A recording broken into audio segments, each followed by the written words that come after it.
CPM-ന്റെ അക്രമം വെച്ച് ഈ രീതിയിലൊന്നും അല്ല. സുരേഷ് അറിയാൻ പാടുള്ളതുകൊണ്ട് ഓടിക്കൊണ്ടിരിക്കുന്ന KSRTC ബസ്സിന്റെ അകത്ത് കണ്ടക്ടറും ഡ്രൈവറും യാത്രക്കാരും അടക്കം. അന്ന് KSRTC ബസ്സിന് ആ പുറകിലെ ഡോർ മാത്രം, ഫ്രണ്ടിലെ ഡോറില്ല, അതിപ്പോഴും ഇല്ല.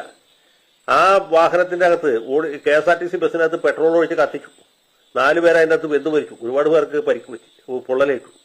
അതൊക്കെയാണ് CPM-ന്റെ ഒരു സാധാരണ അവരുടെ നിലവാരത്തിലുള്ള അക്രമം എന്ന് പറയുന്നത്. അതുപോലൊരു അക്രമമായിട്ട് പാർട്ടി അംഗീകരിച്ചിട്ടില്ല. അതുപോലെ പാർട്ടി വിട്ടുപോയ TP ചന്ദ്രശേഖരന് 51 വെട്ട് വെട്ടിക്കൊന്നു. ഒരാളെ കൊല്ലാനാണെങ്കിൽ 51 വെട്ടിന്റെ ആവശ്യമില്ല, 1-2 വെട്ടിന്റെ ആവശ്യമുള്ളൂ. അപ്പൊ എന്തുകൊണ്ടാണ് ഒരാളുടെ മുഖത്ത് മാത്രം 51 വെട്ട് വെട്ടിയത് എന്ന് ചോദിച്ചാൽ അതാണ് CPM-ന്റെ ഒരു സ്റ്റൈൽ, അതാണ് പാർട്ടിയുടെ ഒരു സാധാരണ രീതി. അത് വെച്ച് നോക്കുമ്പോൾ ഇന്നലെ നടന്ന അക്രമം ഒരു അക്രമമേ അല്ല എന്ന് നമുക്ക് മനസ്സിലാവില്ല. സ്വരാജ് പറഞ്ഞത് ശരിയാണ്. പാർട്ടിയുടെ നിലവാരത്തിലുള്ള അക്രമം എന്ന് പറഞ്ഞാൽ ഇതൊന്നുമല്ല. അതുപോലും പാർട്ടിക്ക് ഒരു അക്രമമായിട്ട് തോന്നുന്നില്ല. അതൊക്കെ സമാധാന പ്രവർത്തനമാണ്. CPM-കാർ ചെയ്യുന്നതൊക്കെ സമാധാനപരമാണ്. CH മുഹമ്മദ് കോയ ഞാൻ ഈ നേരത്തെ പറഞ്ഞ ബസ് കത്തിക്കൽ സംഭവം ഉണ്ടായ സമയത്ത് നിയമസഭയിൽ നടത്തിയൊരു പ്രസംഗമുണ്ട്.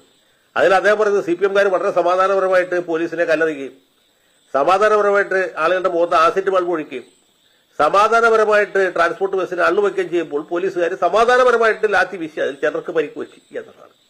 അപ്പൊ ആ രീതിയിലുള്ള സമാധാന പ്രവർത്തനത്തിലാണ് ഇവർ വിശ്വസിക്കുന്നത്. അവർ അള്ളുവെക്കുന്നത് സമാധാനമാണ്, അവർ ആസിഡ് ബൾബ് ഒഴിക്കുന്നത് എറിയുന്നത് സമാധാനമാണ്, അവർ കത്തിക്കുത്ത് നടത്തുന്നത് സമാധാനമാണ്, അവർ 51 വെട്ടുപെട്ടുന്നത് അവർക്ക് സമാധാനമാണ്. നമുക്ക് ചെറിയ അസമാധാനം തോന്നും, അത്രേ ഉള്ളൂ.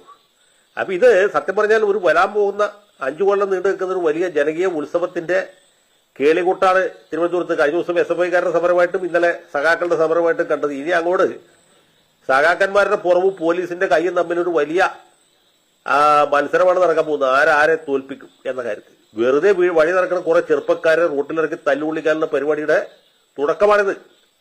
നേതാക്കന്മാർക്ക് ആർക്കും തല്ലുകൊള്ളുകയില്ല. കഴിഞ്ഞ ദിവസം കണ്ടില്ലേ, രാജ്യസഭാ മെമ്പർ സഖാവ് ഡബിള റഹീം SFI-കാരുടെ മുമ്പിൽ ഇതുപോലെ വലിയ പ്രകോപനപരമായ പ്രസംഗം നടത്തി. പോലീസ് ലാത്തി വീശി ഇപ്പൊ റഹീമിന്റെ പൊടി പോലും കണ്ടില്ല. അതേ ഏത് വഴിക്ക് പോയെന്ന് ആർക്കും അറിയില്ല. പുള്ളി ഇത്ര നാളിൽ ലുട്ടാപ്പിന്ന് വിളിച്ചിട്ടുണ്ട്. പുള്ളി സത്യത്തിൽ ഒരു മായാവിയാണ്, പെട്ടെന്ന് മാഞ്ഞുപോയി. അടി കഴിഞ്ഞപ്പോൾ പുള്ളി കൃത്യമായിട്ട് രംഗത്ത് വരികയും വീണ്ടും വലിയ വീരവാദം പറയിച്ചു. ഇതാണ് സഖാക്കൻ നേതാക്കന്മാരുടെ രീതി. നാട്ടുകാരുടെ കാര്യം വലിയ കഷ്ടപ്പാടാണ്. പാവപ്പെട്ടവര് തല്ലുകൊണ്ട് അവരുടെ പുറം പൊളിയും. ഇതാണ് നടക്കാൻ പോകുന്നത്. ഇനി 5 കൊല്ലത്തേക്ക് ഇതായിരിക്കും.